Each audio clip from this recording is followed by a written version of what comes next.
नमस्कार, शंखनाद न्यूज चॅनलच्या बातमीपत्रात आपल्या सगळ्यांचं स्वागत आहे। सुरुवातीला पाहणार आहोत मुख्य बातम्या। संघ ज्याला आत्मसात झाला तो संयमित लिखाण करतो आणि त्याच सर्वांना आधार वाटतो। तरुण भारतचे निवृत्त मुख्य संपादक सुधीर पाठक यांनी आपल्या कारकिर्दीत इतरांना आधार देऊन प्रोत्साहित केलं, असं प्रतिपादन राष्ट्रीय स्वयंसेवक संघाचे सरसंघचालक डॉक्टर मोहनजी भागवत यांनी केलं।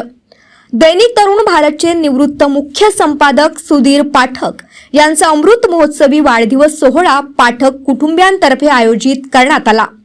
या प्रसंगी प्रमुख पाहुणे म्हणून डॉक्टर मोहनजी भागवत, केंद्रीय रस्ते वाहतूक व महामार्ग मंत्री नितीन गडकरी, सुधीर पाठक व त्यांच्या पत्नी श्रीमती निलिमा पाठक व्यासपीठावर उपस्थित होते।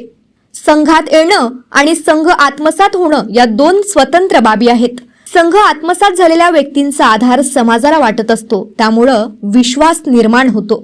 तसा विश्वास सुधीर पाठक यांनी आपल्या साक्षेपार्ह आणि संयमित लिखाणातून आणि व्यवहारातून निर्माण केला, असं गौरवद्वारही सरसंघचालक डॉक्टर मोहन भागवत यांनी काढलं। या प्रसंगी गडकरी म्हणाले, पत्रकारितेच्या क्षेत्रात लोकप्रबोधन आणि लोकसंस्कार देण्याची गरज आहे। हेच काम सुधीर पाठक यांनी व्रतस्थ जीवन जगत संयमित पद्धतीने केलं। त्यांच्या लिखाणाची जोड आज नव्या पिढीला मिळणं आवश्यक आहे। सरसंघचालक डॉक्टर मोहन भागवत यांच्या हस्ते सत्कार होण्याचं भाग्य मला लाभलं, हीच माझी कमाई आहे, या शब्दांत सुधीर पाठक यांनी कृतज्ञता व्यक्त केली। मान्यवरांच्या हस्ते सुधीर पाठक लिखित आठवणींच्या हिंदोळ्यावर या पुस्तकाचं प्रकाशन झालं। शंखनाद न्यूजसाठी ब्युरो रिपोर्ट।